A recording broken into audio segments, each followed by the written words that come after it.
Julio Iglesias, The Last Curtain Call. There was a night, not long ago, when the lights dimmed on a stage that Julio Iglesias had owned for 5 decades. The crowd waited. The orchestra was ready. But the man who had once sung to kings, presidents, and 300 million broken hearts never came out.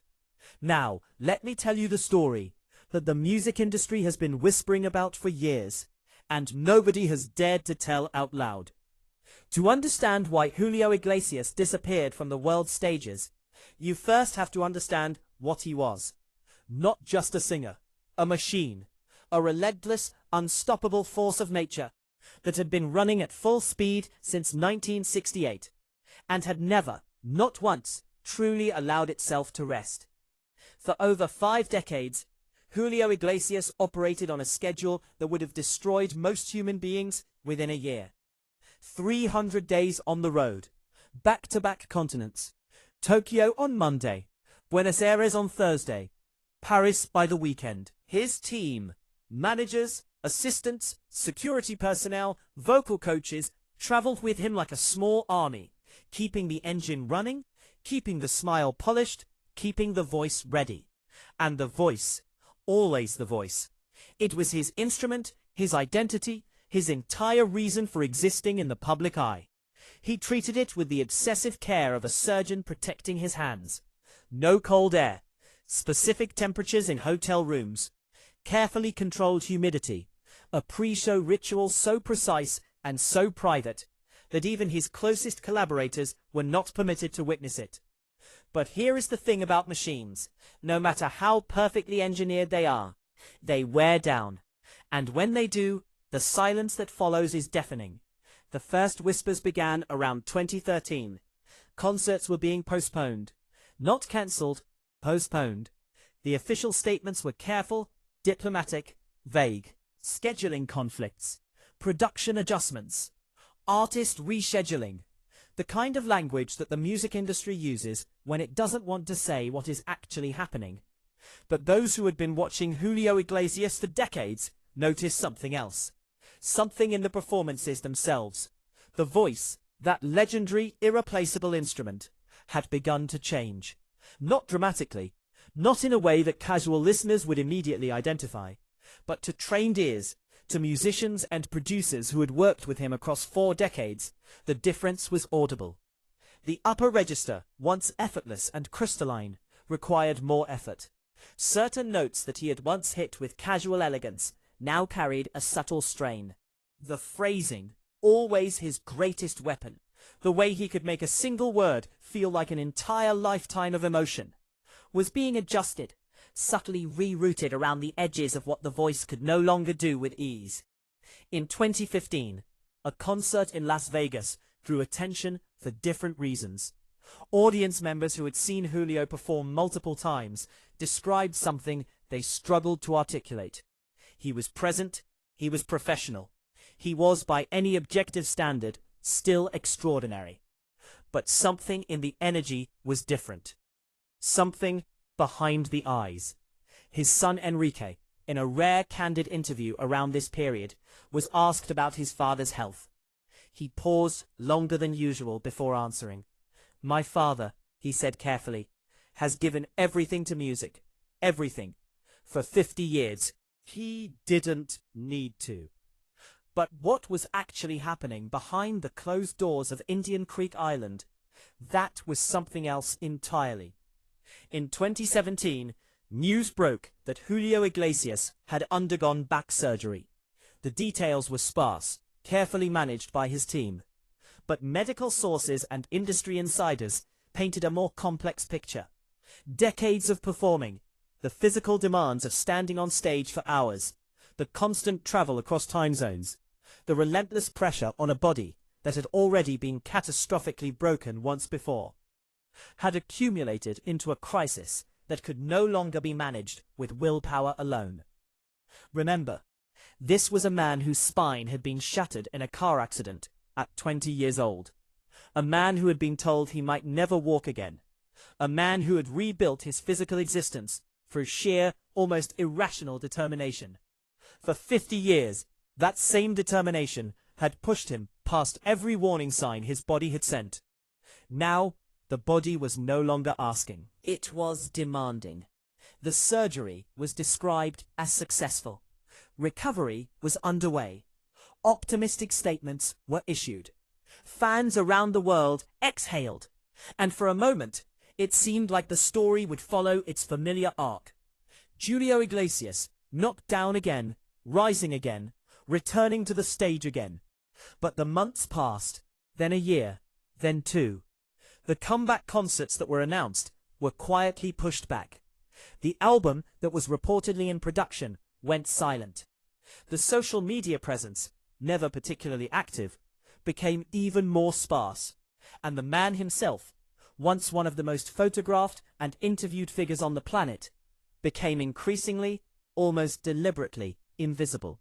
Something had shifted, and the people closest to him knew it was not just physical. There is a particular kind of exhaustion that only comes to those who have spent their entire lives performing. Not physical exhaustion, though that is real and devastating. An existential fatigue that sets in when a person has spent so many decades being a symbol, an icon, a projection screen for other people's emotions, that they can no longer clearly locate where the performance ends and the self begins. Julio Iglesias had been Julio Iglesias, the brand, the legend, the voice, since he was 25 years old. For 50 years, every room he entered changed when he walked in. Every conversation was colored by who he was. Every relationship, romantic, professional, familial, existed in the gravitational field of his fame. His children had grown up in that field. His marriages had collapsed under its pressure. His friendships had been filtered through it. Even his relationship with his own father, the man who had been kidnapped, the man whose near death had shaken Julio to his foundation, had been complicated by the impossible demands of a life lived entirely in public. Dr. Julio Iglesias Puga, his father, passed away in 2005 at the age of 90. By all accounts, the loss hit Julio with a force that surprised even those closest to him. His father had been in many ways the last anchor to the person he had been before all of this. Before the records and the stadiums and the Guinness World Records and the decades of relentless, beautiful, exhausting performance. After his father's death, people who knew Julio well said he became more reflective, more private, more interested in the quiet life on Indian Creek Island, the sunsets over Biscayne Bay, the mornings without schedules, the simple, radical luxury of existing without an audience. And perhaps, for the first time in 50 years, he was beginning to wonder, what does Julio Iglesias look like when nobody is watching? By the early 2020s, the silence had become its own kind of statement.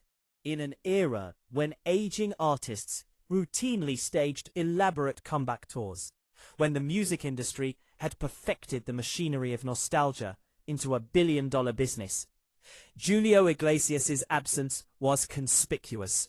Promoters called, offers were made, numbers were discussed that would have been impossible to ignore for almost any other artist on earth. And yet, his son, Julio Jr., gave an interview in which he described his father as happy and at peace. Two words that, in the context of a man who had spent his entire life in motion, carried enormous weight. Happy, at peace. Not restless, not planning, not preparing for the next stage, the next album, the next conquest. Just present. There were photographs occasionally, taken by fans or paparazzi, near his Miami compound. An older man, white-haired now, walking slowly, always, with the bearing of someone who had once commanded the attention of millions, and had made a conscious, deliberate choice to step back from that power. The music industry, which had been built in part on his innovations, the multilingual strategy, the crossover blueprint, the global touring model that artists from Shakira to Ricky Martin had followed, continued to spin without him. New voices had risen. New records had been broken. The world had moved on, as it always does. but in living rooms across 60 countries, in the memories of people who had wept at his concerts and fallen in love to his songs, and found in his voice something that articulated what they could not say themselves. Julio Iglesias had not gone anywhere at all. He was still there, in every note, in every language, in every broken heart that had ever found, in his music, a reason to keep going. And maybe that is the only kind of immortality that actually matters. Here is the truth that the music industry rarely admits. Some stories are not meant to end with a final tour and a greatest hits package, and a stadium full of people saying goodbye. Some stories end quietly, privately, on a warm evening on an island in Miami, with the water turning gold in the last light, and a man sitting alone with 50 years of music playing somewhere in his memory. Julio Iglesias gave the world 300 million records. He gave it 80 albums. He gave it a voice that crossed every border, linguistic, cultural, political, that human beings construct between themselves. He gave it decades of himself, at enormous personal cost, with a discipline and a dedication that bordered on the superhuman.